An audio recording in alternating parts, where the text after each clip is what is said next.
Happy Tuesday. I can't believe it is already the 6th of April. Holy Hannah. This is Floki has decided to join me for a little bit today. He's just been really needy, so I don't know what his deal is. But I'm feeling a little under the weather today, so my singing might not be the best, but that's okay. I'm still here to try. I'll kiss you later. Can you get out? Can you go? Thank you. Awesome. So welcome everybody. So today is, of course, is the next Tuesday of April. And the reason I'm feeling under the weather is everybody in my house is sick. So hooray, except for Lyndon. For some reason, my little guy, he just completely weathered the storm and he's fine. So amazing. But yeah, welcome to the circle today, everybody. I just wanted to, of course, start by acknowledging the land upon which we stand, because that's such an important way to start. Is an important way to start your day, just by, honoring where we are, and to be so thankful for where we are, to be so humbled on the earth that we stand on, to recognize us as part of that circle, as part of that. We're connected to the earth. We don't own it. We're part of it, and it'll be here for thousands of generations past us, just as it was here for thousands of generations before us. And so it's really important to be able to acknowledge that. So I live here in Mohkinstsis, so in Treaty 7 territory, which is in Calgary. And so I acknowledge all of the people of Treaty 7. I acknowledge the Blackfoot of Siksika, Kainai, and Pagani. I acknowledge the Sursi Dene from Tsuut'ina, and the Stoney Nakoda from Morley, which includes Chiniki, Bearspaw, and Wesley First Nations. We're also walking in the footsteps of Métis Region 3, which is why I proudly wear my Métis sash to act as that bridge between Indigenous and non-Indigenous culture. And again, we do that just to honor the relationship that we have, not only with the land, but with each other. I think it's really important, especially now, to remember that we have to have those relationships with each other, especially in this time when we feel so separated and we feel like we're all in our little bubbles. We still have those relationships to maintain, and we still have a responsibility to learn about that past and to be able to make a better world for all of our future generations. It's so easy to get caught up in the moment, and to only think like the year ahead or the year behind. But whenever we make decisions, we have to think in terms of generations. We have to make decisions to respect and honor all of the things that our ancestors have left for us, but also to make a better world for our future generations. And sometimes it's difficult, especially when you're really in the moment, and especially when things, especially in this day and age, just go so quickly. They're so quickly, and they're also, very, oh my gosh, are you okay, cat? He just squished himself on my door. Okay. Sorry, he looked at me like it was my fault. And I'm like, no, that was all you. But also, just to acknowledge, like, everything is so fast, but, we just take that time to stop. And the easiest way to stop is just to, take a breath. When we're outside, take a breath and acknowledge that sacred breath that we all share. Or, put our hands on the ground and recognize, the footsteps that we're walking in and how deeply connected we are to the earth. And there's been studies to show that when you do take those few moments to just breathe or go outside, even if it's super cold outside, just taking those few moments, it actually reduces stress, because it's our way of connecting with us. It's our ancestors being all around us and throughout us. And so it's important to do that. And so, so welcome everybody into the circle today. I wanted to share with you the Cree welcome song. Traditionally when we sing songs, we sing in rounds of 4 to honor the 4 directions of the medicine wheel. This song though, we sing it in rounds of 3, and that's to keep the circle open and welcoming so everyone completes the circle today. Because in a circle we're all connected. There's no beginning, there's no end, no one is greater or less than anyone else in the circle, just like in the hoop of life. So it teaches us to honor each other for those differences, because if everybody was exactly the same, the world would be incredibly boring and nothing would ever get done. So we need those differences. We need everybody's skills and everybody's talents and, everybody's strengths to come into the circle and really build that amazing community that we have all around us. And sometimes we forget, we lose sight of those people across the circle from us. But this song reminds us to really, even though we don't see those people, to acknowledge them and know that we're part of that circle with them. And it doesn't necessarily mean that we're gonna agree 100% of the time. But it's when we can come together and find those compromises. That's truly what makes our community resilient and strong.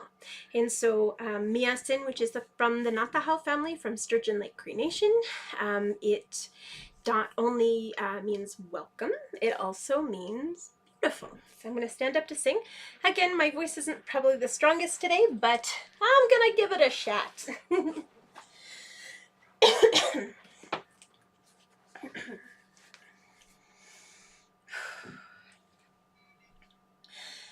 Me sin, me sin, semina, semina, e peta kote, ni wagomagan, hota, homa, kitaskino, mia sin,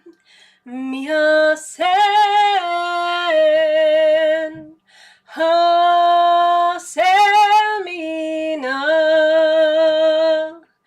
ha semina, e peta kote, ni wagomagan, hota, homa, kitaskino, mia sin,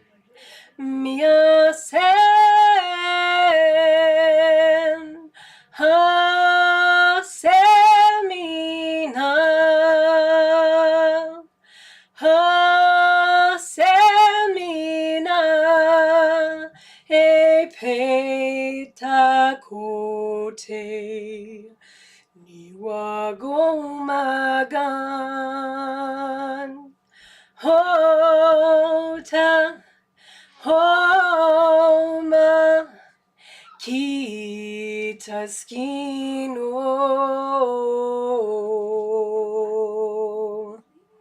Hi, and welcome to the circle today, everybody. 1 second, I'm just going to close my door. Girls, if you're going to be loud, you want to come and sing with me? No. Okay, didn't think so. So you're just going to be like, we'll be quiet. Yeah, the first thing I wanted to do, of course, was to smudge. Again, I have been sick. I've been having a lot of cedar tea, which has definitely been helping quite a bit. But yeah, so whatever this bug is, it's quite resilient. And so I just wanted to talk a little bit about my medicines before I smudge. I've been smudging every day, which is really, it's amazing. I'll wake up and I'll kind of wander around the house and I'll kind of be in a fog and not feeling very well. But then as soon as I smudge, I feel like so much better. So I think definitely smudging has a lot to do with my, my maintaining my health and just, being in the right headspace and being in the right physical, mental, and emotional space as well as spiritual space. So, yeah, we're gonna first acknowledge the sweetgrass. So even though I don't smudge with all of the medicines every time, I always acknowledge the medicines by laying them out. And so I acknowledge sweetgrass, our connection to our mind, our connection to grandfather sun. Now we're on that part of the medicine wheel. It's springtime, so this is when all of those new plants and animals come back to life. This time of year always gets me as far as my allergies go because I'm allergic to snow mold and some of the first little plants that come out. And so I think that's part of the reason I'm sick, but it's not the only reason, just saying.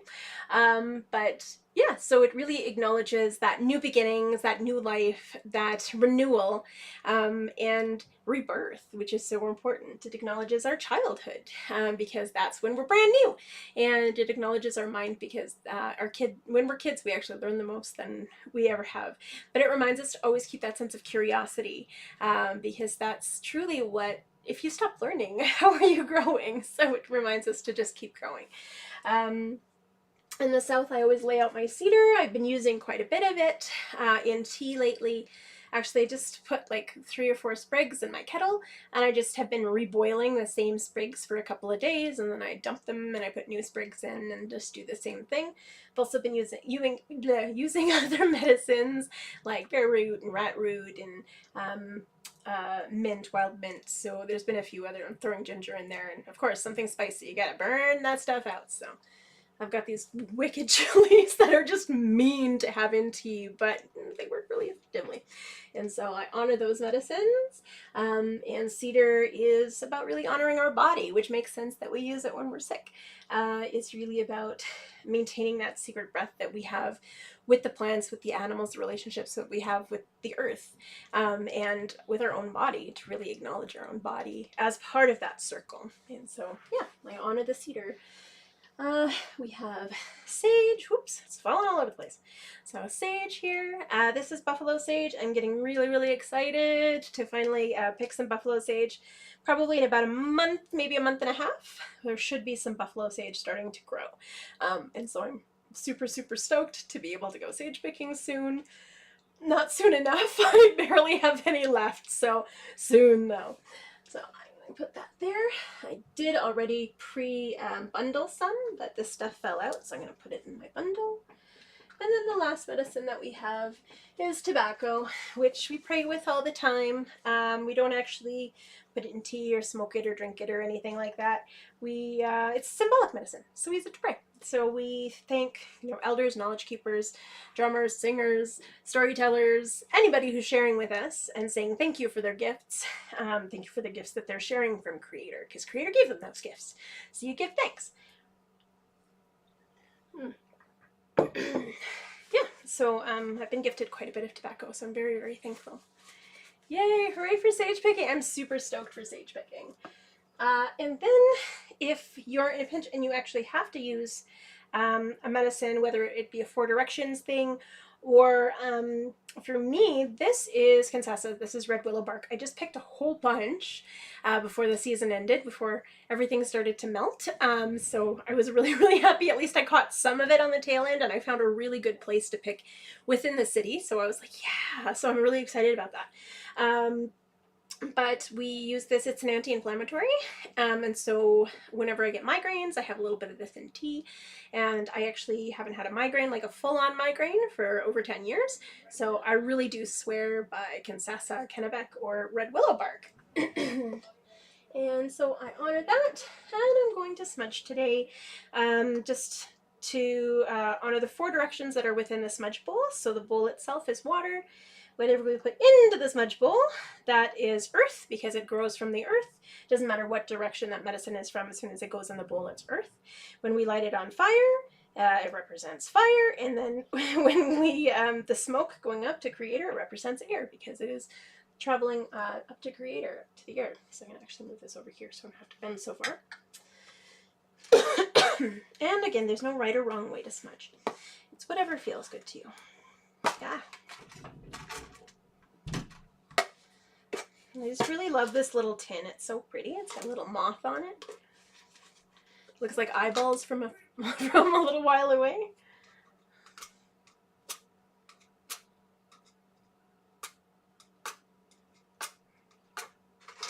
Just doesn't want to light today, apparently. There we go.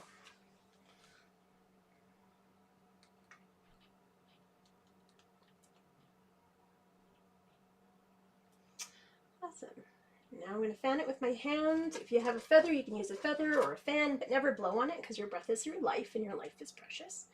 And you don't waste that for anybody. Oh, almost forgot. I must be out of it. I'm going to take off my beautiful earrings, my little cocopellis. This reminds me of the time that I spent in Arizona. So, yeah, lots of learnings down there. Learnings, teachings, all of the above. So this is what happens when you're in your 20s. All right. So the first thing I do, oops, not so much up, is I'm going to wash my hands. So anything that I'm carrying, I get rid of.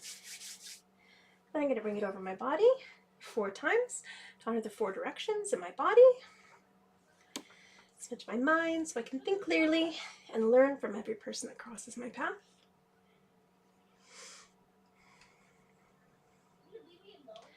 I smudge my ears so I can be open to hear all of the messages that Creator sends me, to remind myself that I have 2 ears and 1 mouth, so I can listen twice as much as I speak, but also so I could be open to actually hear as well as listen. I smudge my eyes so I can see clearly all of the beauty that surrounds me, so I can be open to see the unseen, and my vision may be clear. I smudge my nose so I can smell danger and cookies. A little bit extra, just deal with my congestion. I smudge my mouth so I speak only true and kind words that are helpful and benefit mankind. Is it truthful? Is it helpful? Is it kind? If it's none of those things, don't say it, don't do it.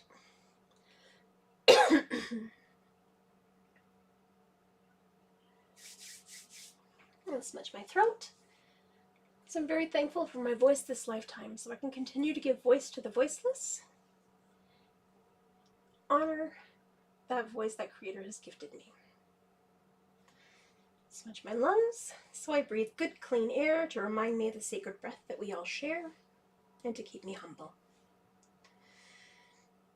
Smudge my heart so I can stay kind and compassionate and show unconditional love to all those that cross my path, my family, my friends, but also to show unconditional love to myself, because we're often harder on ourselves than we are on anyone else.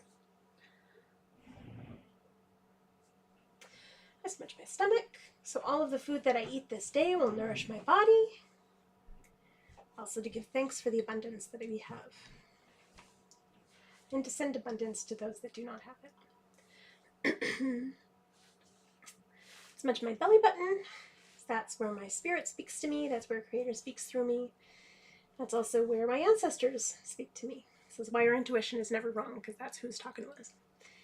And so just to help me hear it more clearly. I smudge my womanhood because I'm very thankful to be a woman and a mother in this time. I am a two-spirit woman. And I'm very thankful and humble to be able to lead both sides of ceremony. Smudge my shoulders and my back so I can carry all of the responsibilities that Creator has gifted me with grace and humility. Smudge my arms and my hands so I can do the good work that Creator's put me here to do. I smudge my legs so I walk this red road in a good way. That's that path of Aboriginal spirituality. And then I smudge my feet so I stay grounded and connected to Mother Earth, treading lightly upon her and honoring her with every step. And then if there's anywhere else that you want to, need a little extra love, so I always smudge my hips a little extra. It's just generally been like, my throat's been really sore, so I'm going to smudge my throat.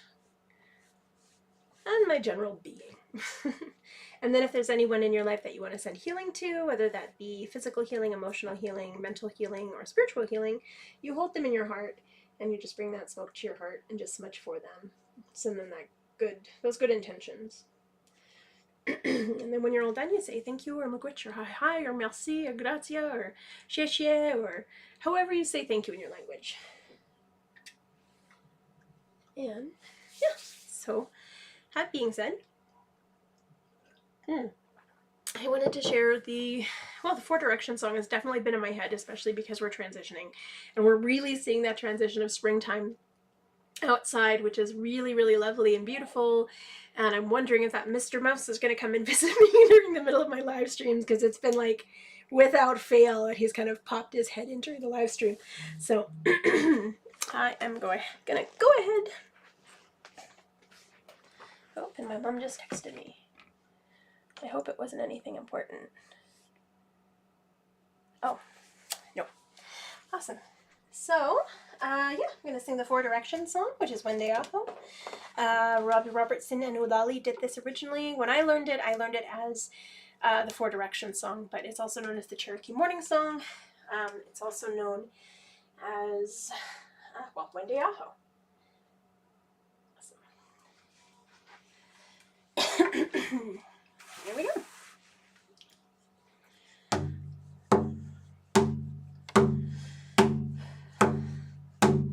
Wende Aho,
So, actually, I'm going to share the healing song as well.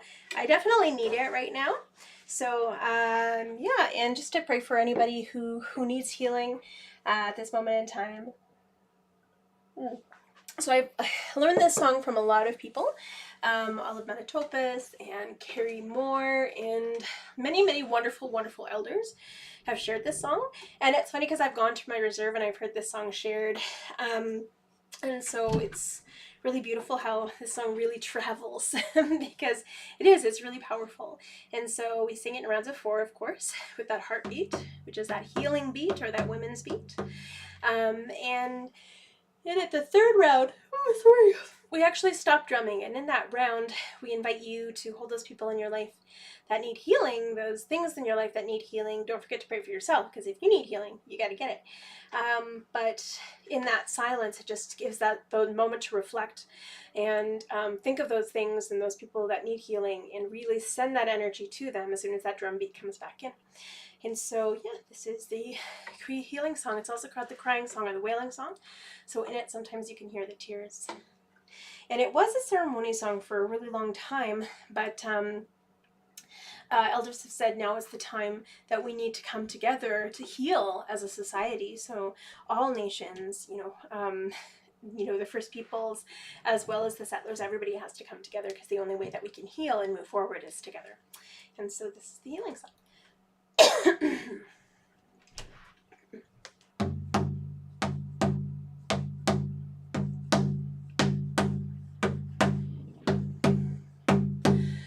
Hey, hey, hey, oh, way high, way high, way high, oh, way high, way high, way high, oh, way high, way high, oh.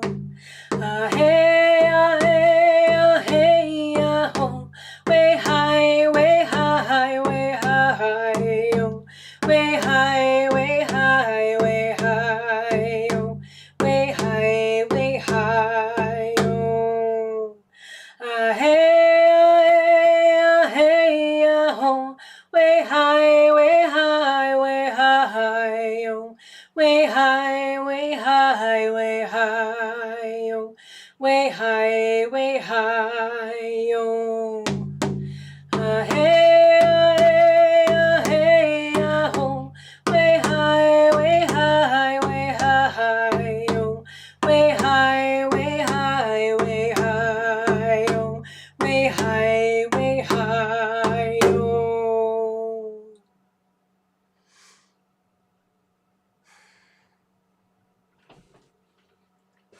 So I wanted to share the Thunderbird story, because I haven't really done that in a while. So, because, yeah, it's been on my mind lately, especially now that I'm thinking of the seasons changing and just what the Thunderbird entails. So I think I spoke a little bit about how the Thunderbird really has brought, whenever we hear the first thunder, we know that the spring is on its way. But I heard thunder last week during a snowstorm. So that was kind of one of the first times I've ever heard that. And so it was pretty amazing. And I'm like, well, spring is coming in spite of the snow, apparently. So, yeah, this is the Thunderbird story. Hi, Auntie Donut. Happy belated birthday. It's my Auntie Donut's birthday last week. So yeah, this is the Thunderbird story. And so a long time ago, when we were first created, of course, we were really naked. So we couldn't really get through the winters very well. And so we were kind of dropping like flies. And Wasaka-Jack, who was sent to take care of us the second time around, noticed that we were freezing to death and noticed that we were very naked, and we were not prepared for the winter at all. And so Wasaka-Jack went to Creator. So Wasaka-Jack's kind of like, he's kind of a trickster spirit. He's kind of playful, sometimes gets into trouble, a little bit lazy. Yeah, but he gets things done if he feels bad enough. So he went to Creator and he said, Creator, these two-leggeds, they're freezing. Like, they are not prepared for the winter. They don't have, big thick coats, and they don't hibernate like the other animals. So we're gonna have to do something to save them, Creator. And so Creator had a meeting with all of the animals, and then the buffalo stepped forward and said, I will gift myself to these four-leggeds. I will teach the four-leggeds how to hunt me responsibly, how to ask permission for me and my brethren to give ourselves to them so that they can make clothing. They can use our buffalo robes to make very warm blankets and jackets so they can sleep through the night, and they can, trek long distances in the snow. Also, our leather will keep them warm when the seasons are transitioning, and underneath those buffalo robes. Also, they can use our hide to make beautiful teepees to protect themselves from the elements. And Creator thought this was a beautiful idea. And the buffalo also explained that they would be able to eat throughout the winter because of the meat that they would be able to dry. And so the buffalo went to the two-leggeds, and he taught us how to use him responsibly, how to use every single part of the buffalo for so many different things, for tools, for clothes, for food, for shelter, for everything that we could possibly need. And we were very, very grateful. And we were hoping to be able to maintain that sacred relationship that we had with the buffalo. Well, we did for many, many generations. And so one winter, though, in spite of the fact that we had, wonderful buffalo robes and we had a great teepee that was really, really warm, it was just bitterly cold. It was so, so cold that in spite of all of these layers of clothing and being huddled together inside the teepee, we were still dying because it was just too cold. And so Wasakajak went to Creator and said, Creator, these two-leggeds are dying again. What are we going to do to save them? What are we going to do to protect them? And Creator said, well, outside of giving them fire, there's really not a lot that we can do. And Wasakajak said, can we give them fire, Creator? And Creator said, no, absolutely not. Because when they get fire, they're going to use it not only for good things, but also for bad things. They're going to be able to destroy things with this fire. So no Wasakajak, we'll just see who lasts the winter. But as Wasakajak was watching the two-leggeds, they just kept dying and just freezing to death. And so Wasakajak knew that he needed to get fire. And so he tried to go over Creator's head. Of course, nobody goes over Creator's head, but he knew exactly where to get fire. He knew that the Thunderbird held fire in her eggs. And so he went to ask the Thunderbird, and he said, Thunderbird, Thunderbird, may we have one of your eggs to give to the two-legged so that they have fire so that they can survive the winter? And the Thunderbird was like, Wasakajak, no, Creator already said no, so I'm saying no as well. It would be like asking your second parent if you could do something when the first parent already said no. But, of course, Wasakajak's answer was no, absolutely not. And so Wasakajak was like, fine, and he stormed out of the beautiful cave that the Thunderbird slept and lived in. But Wasakajak, who was of course a tricky guy, decided, well, if she's not going to give it to me, maybe I can steal it. And so when it was late at night, and he knew that the Thunderbird was sleeping because of her rolling, thunderous snores that echoed throughout the cave, he knew this was his chance. And so he started sneaking very quietly into the cave. He got really, really close to the Thunderbird, and he looked, and right underneath her were all of those beautiful eggs of fire. He reached in, very carefully pulled one out, and started tiptoeing towards the exit with that fire egg in hand. And he started to get a little cocky, feel a little sure of himself, and started strutting. And as he was strutting out towards the mouth of the cave, he tripped over a log, dropped the fire egg, and it began to roll, and it took a sharp turn and started rolling down the side of the hill. And as it was rolling down the side of the hill, rolling down the side of the mountain, it was catching fire to everything in its path. And of course, everyone started making noise. The elk started trumpeting to warn everybody, this fire is coming, this fire is coming. And so all of the animals started clearing out. And there was a huge panic and kerfuffle, and you could just imagine how loud this was. And so Wasakajack kept running after the fire egg, trying to stop it. It finally fell to the edge of the mountain, and he grabbed it and he swallowed it to try and hold it. So when the Thunderbird came out, she didn't see him with it.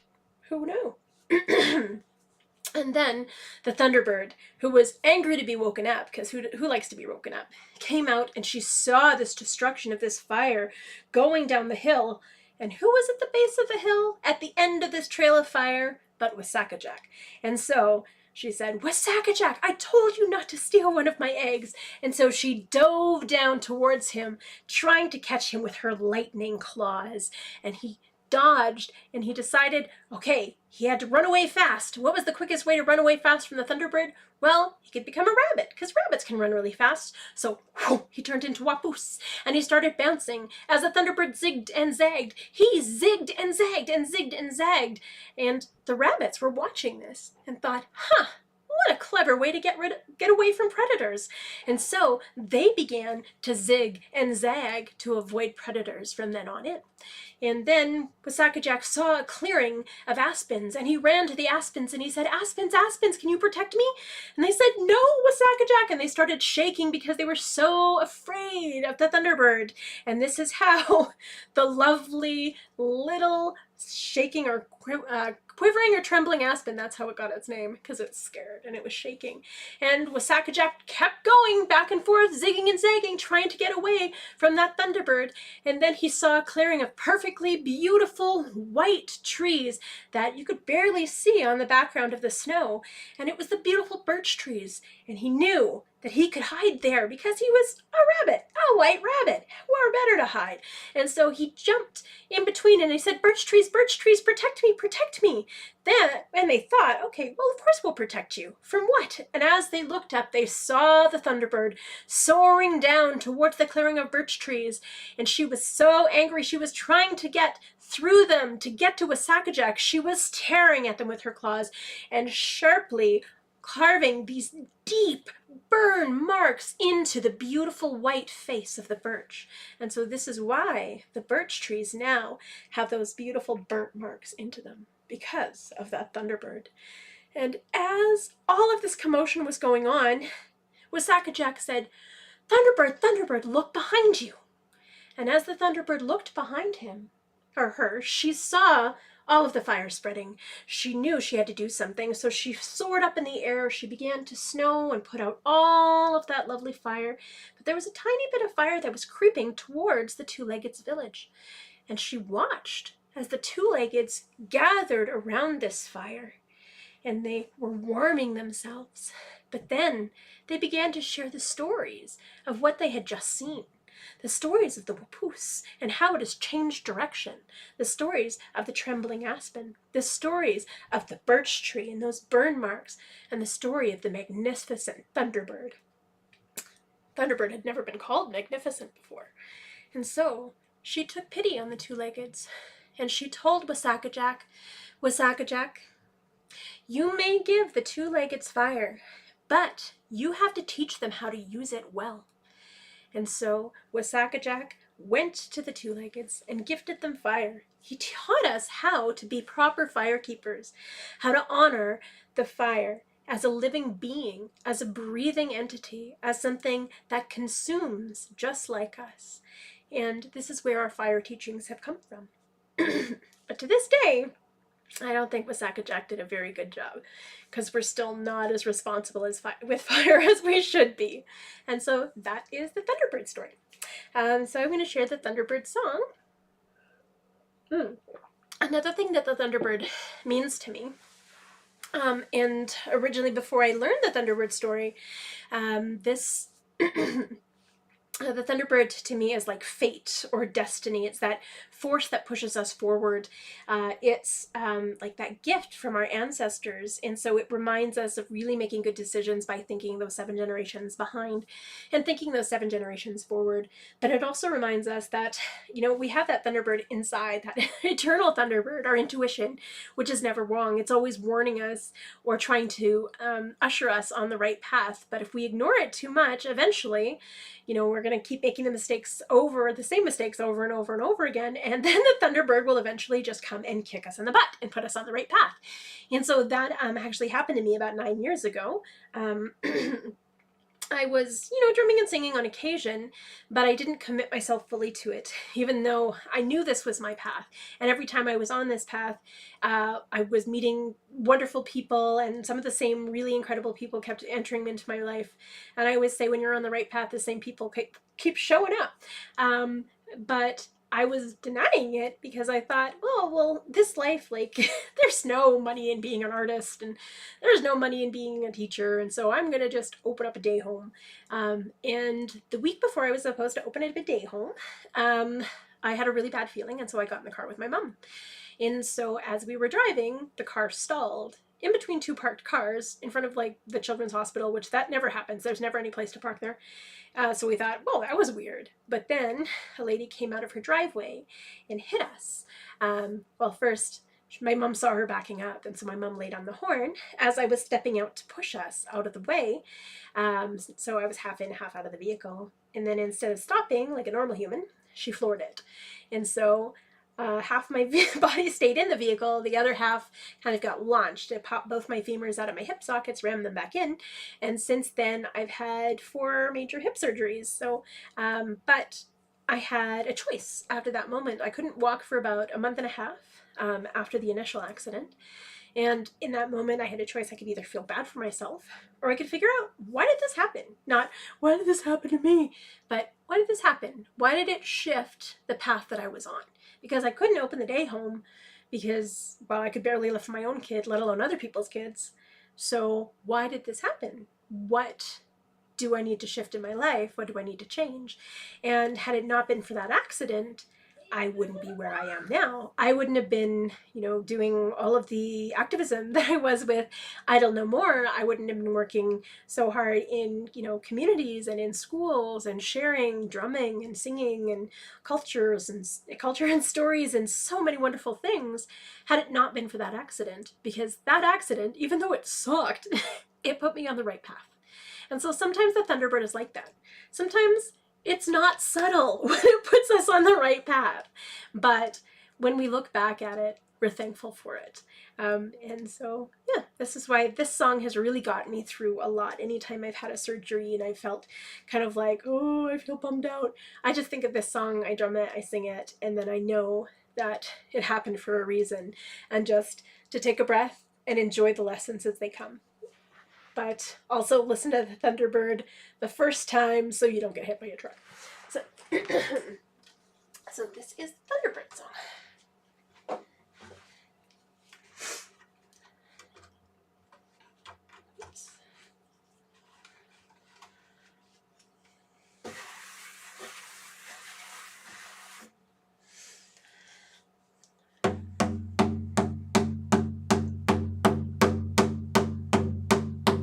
Gichima peso, money to Gichiwino. Way hey hey yo, way hey yo, way hi yo.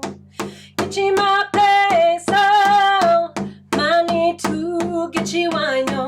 Way hey yo, way hey yo, way hi yo.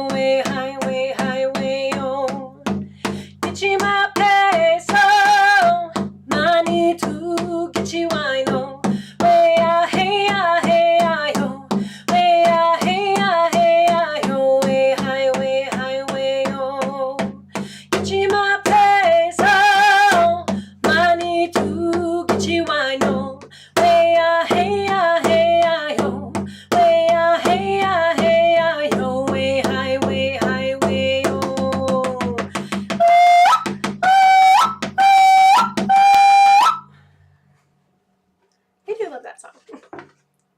I'm going to share another story, actually, which is the chickadee story, and then I'm going to share the chickadee song.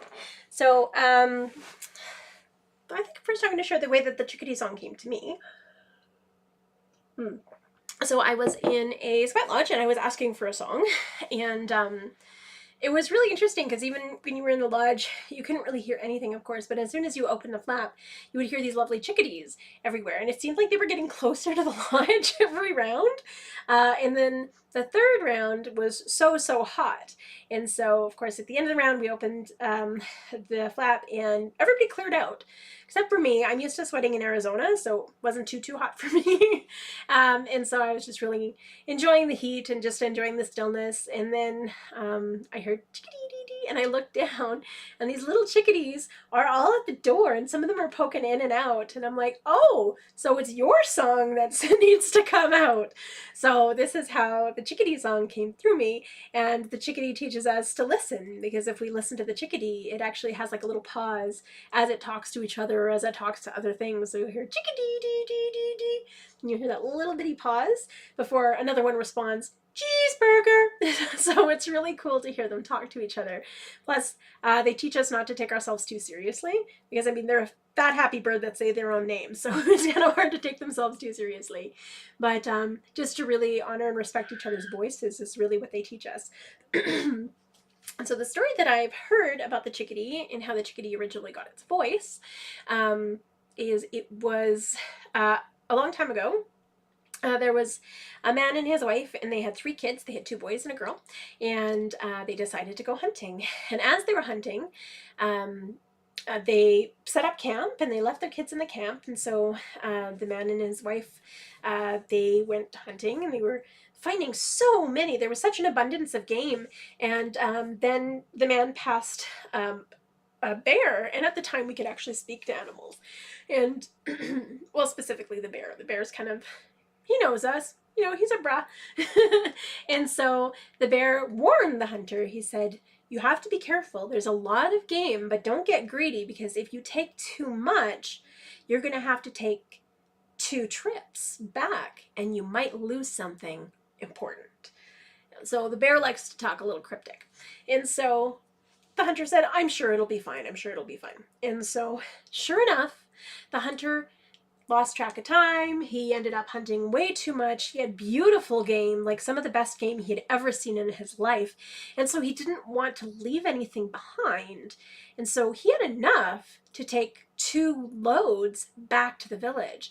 And so he knew the easiest way to be able to do that was to leave the kids behind with half of the load, and him and his wife go back to the village and unload. It'll take them about 4 days, 2 days there, 2 days back.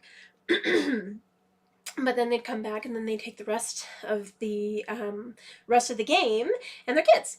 And well, sure enough, that sounds like a really good idea. And the wife was a little leery, but said, okay, but let me warn the kids. And so she warned the children that when you're outside during the day, as soon as it's high noon, make sure you go in the teepee and you wait until after you're done eating lunch, because when your shadow disappears, you can disappear too. And the kids kind of laughed about that, but they were always really good to listen to their mom, because, you know, she knew a lot of stuff. And then she said to her daughter, you as well, don't go out at night when the moon is at its fullest, because that is when we disappear. And the little girl loved to explore. She loved to get into trouble. But she was like, yeah, Mom, whatever. And so the parents packed up what they could, as much as they could, and kissed their children goodbye, left them enough dried meat so that they would be fine until they got back in 4 days, and went on their trip. The first day went off without a hitch. The kids were outside playing hide and go seek. And then the sun started getting really high in the sky, and the boys started calling to their sister, come on, let's go, time to go. And so they all made it back into the teepee just in time. And they kind of giggled that nothing would have happened to them anyway. And then the next day, they started giggling about it too. But that night, the sister, again, she was very adventurous, and she wanted to explore outside at night under the beautiful full moon. And so when her brothers were soundly sleeping, she left the teepee, she tiptoed out, and she started wandering around. And the outside it looked so different than anything she'd ever seen during the day. It was so crisp and so clear and had a beautiful haze of white over everything. It almost looked like it had been snowing, but that was just the moonlight over everything. And she was so enamored and wandering around so far that she actually got lost and she couldn't find her way back. And so she's disappeared. And her brothers woke up the next day and they couldn't see their sister. And so they decided to go and look. And so they looked high and low. They kept calling her, "Tickety, tickety, dee, dee." And then her other brother, would call her by her nickname, "Hop-dee-oh, hop-dee-oh." And as they were looking around, they couldn't find her anywhere. But they were looking for so long that they completely lost track of time. They've completely lost track of where they were. And as they looked up in the sky, they saw the sun was very high. As they looked down at their shadows disappeared, and so did they. The next day, their parents returned, only to find two little birds pecking at the dried meat. And they thought, where are the boys? Where is our daughter? And so they were calling out all over the forest. They went to all of the typical hiding spots that the kids would play in, but they couldn't find them no matter what. And then they decided, well, maybe they will come back at night. And so they made a big meal, hoping that the smell would entice the kids and bring them in. But alas, only these two little birds were there. And then they decided to just wait. And they started to fall asleep. And as they fell asleep, the mother heard something very odd outside. She heard a hoo-hoo, hoo-hoo. And for a moment, it sounded like her daughter calling for her. So she came outside, and she looked, and all she saw was a great white owl in the tree. And again, she heard the owl look at her and speak to her, hoo-hoo, hoo-hoo. And she shook her head. She knew that was her daughter. She knew her daughter hadn't listened and had been out at the height of the full moon, and now was lost to all of time. The next day, as they were packing up and they were crying for the loss of her daughter, hoping that her sons would come back, they again looked up at those two playful little birds. And then as they listened closely, it sounded like the birds were talking to each other, the way that the boys would talk to each other. And they said, "Boys?" The boys looked down, shook their heads, and they knew that those were their children. To this day, we always warn kids, always be home in time for supper and always be home in time for lunch so that we don't get lost in the woods. But also only take what we need so we don't lose something that might be even more precious. And so that is the chickadee story. It's a little dark, but I'm going to share the chickadee song. So normally I would do as a call and response, hop-dee-oh, ho, ho, hop-dee-oh, ho, ho, hop-dee-oh, ho, ho, hop-dee-oh, ho, ho. But I'm actually just going to sing it all the way through, because I don't have anybody to back me up on this.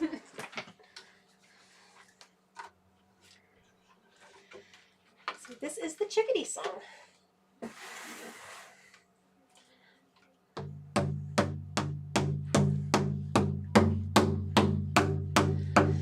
Hop-dee-oh, ho, ho, hop-dee-oh, ho, ho, hop-dee-oh, ho, ho, hop-dee-oh, ho, ho, hop-dee-oh, ho, ho, hop-dee-oh, ho, ho, hop-dee-oh, ho, ho, hop-dee-oh, ho, ho. Way-ah-ho, way-ah-ho,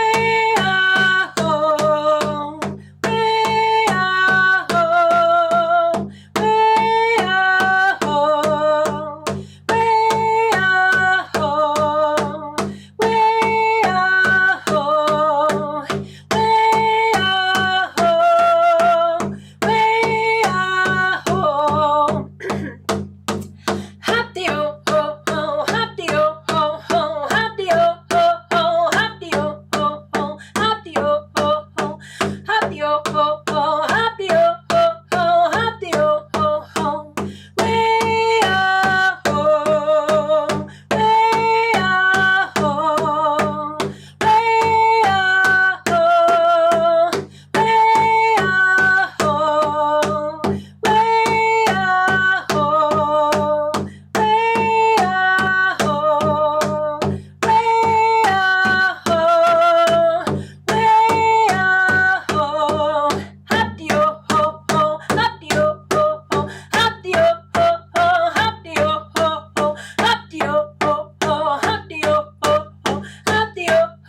Happy-o, ho, ho, happy-o, ho, ho, happy-o, ho, ho.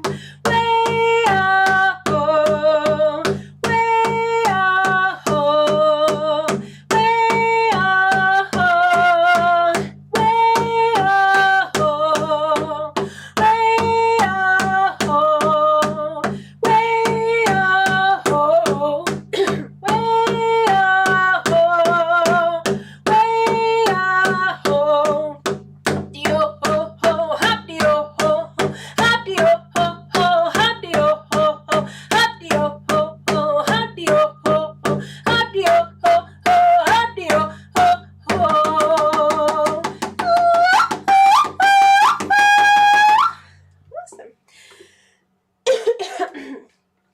So I'm going to sing the bear song, and then I'm going to sing the traveling song, and then we're good. So, hey, I made it the whole show, even though I'm not feeling good. Awesome. So, yes, this is the Anishinaabe Bear song, and the bear is that courage of strength, and the symbol of strength and courage, but it's the strength to stand up for what's right, and it's the courage to be yourself, because it does take a lot of courage to stand up, and it really takes a lot of courage to put other people in front of your needs, and so the bear teaches us that, you know, always to take what we need, but never more than our share, so that there's always something left behind for other people, which in the last story, of course, that's what they were trying to tell them, but I didn't listen. The bear also teaches us, oops, pardon me, I got the hiccups. I ate pizza too fast before starting. The bear also teaches us about timing, because it always knows when to hibernate, so when to go to sleep and when to wake up, how to really pay attention to what's happening around us, but also to step up and step into roles that maybe it's not our responsibility to clean up after people, but we still want to leave the world a better place than when we got here, so it's important to clean up other people's messes as well if you have the opportunity. So yeah, this is the bear song. There's a lot more teachings behind the bear, but I'll be here a while.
So the last song I'm going to share with you is the traveling song, so that everybody has a really wonderful week ahead.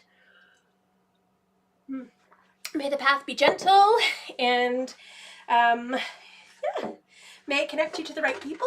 If your path leaves you sitting at home, you know, even if we're online, sometimes we can bump into people. But it's just a reminder of, you know, when we're on the right path, we tend to bump into the right people and the same people.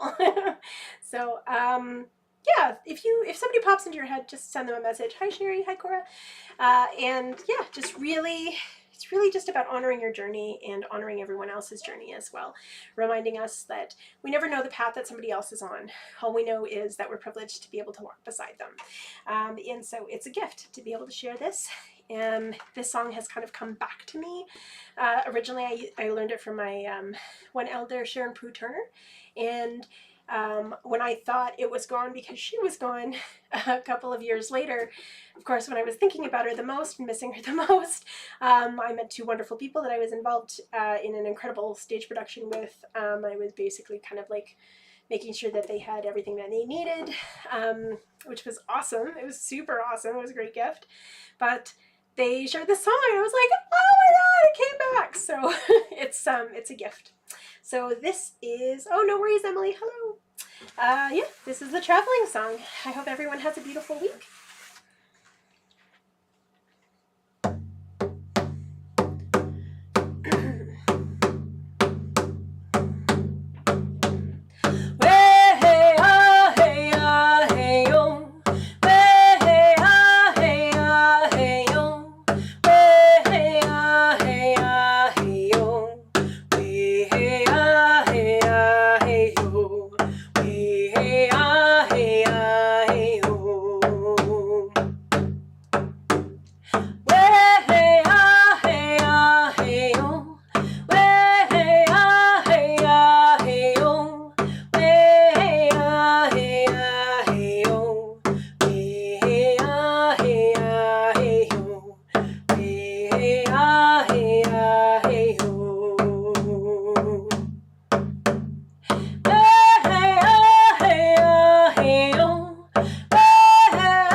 Awesome. Hi, everybody. Thank you so much for joining me again this week. Please feel free to share, even if you're late. I like save everything so it's not gone forever. So yeah, but I always say if it's meant to be shared, it'll be shared. So sometimes there's a little bit of the same songs, but and same stories, but there's different things that are included or not included depending on the week. So whatever's meant to be shared will be shared. You gotta trust that creator has you. So hi everybody again, Chimagwitch, and I will see you next Tuesday.